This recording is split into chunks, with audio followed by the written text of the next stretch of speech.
대륙간 탄도미사일과 비슷한 외관의 발사체가 화염과 함께 솟아오릅니다. 북한이 다탄도미사일 발사 시험에 성공했다며 공개한 사진입니다.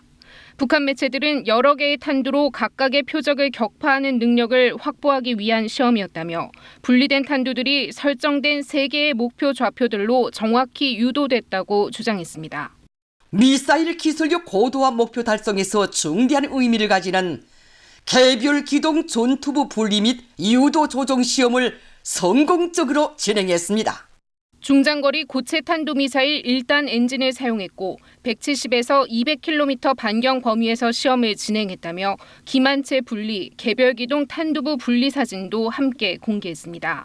이번 발사에 대해 우리 군이 공중 폭발에 파편으로 흩어졌다는 분석을 내놓자 북한이 여러 개의 탄두가 분리된 것이라며 정면으로 반박한 셈입니다.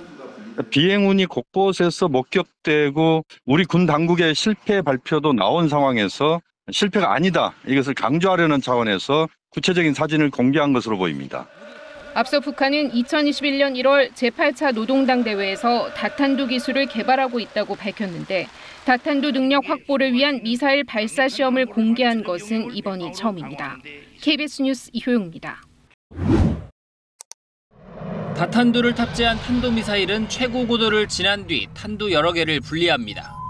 음속에 20배를 넘나드는 핵탄두들이 요격 체계를 피해 여러 목표를 동시 타격하는 게 목표입니다.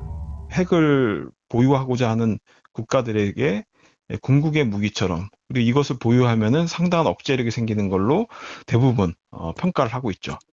이번 북한 미사일은 낙하 단계가 아닌 초기 단계에서 이미 폭발이 일어난 거로 군 당국은 파악했습니다. 통상적인 다탄두 시험과는 거리가 있다는 평가입니다.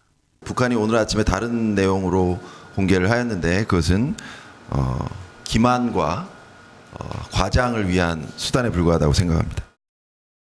지난해 3월 공개했던 대륙간 탄도미사일 화성 17형과 유사한 형태인데 공개한 사진도 조작 가능성이 있다고 군은 보고 있습니다.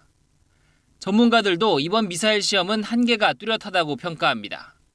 고열과 고압을 버티고 대기권에 재진입할 수 있는 대륙간 탄도미사일의 핵심 기술을 검증하지 못했을 가능성이 크다는 분석입니다. 낮은 고도에서 정확한 ICBM 고도는 아니고요. 그래서 이제 그걸 가지고 실제로 유도 제어하는 기술을 검증을 했다, 이런 얘기로 보시면 되는 거죠. 북한이 그동안 비밀리에 개발해왔던 다탄두 기술을 처음 공개한 건 미국을 겨냥한 핵미사일 고도화의 최종 단계에 본격 돌입했다는 것을 과시하려는 의도라는 분석도 나옵니다. KBS 뉴스 임종빈입니다.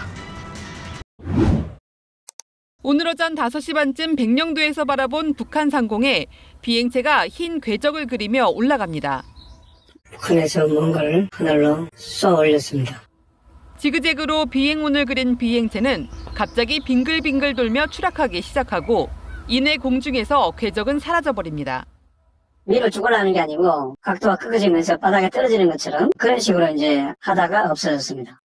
상공으로 치솟다가 도중에 사라지는 북한 미사일의 궤적은 경기도 파주와 연천, 그리고 서울 여의도 등 수도권 곳곳에서 생생하게 관측됐습니다.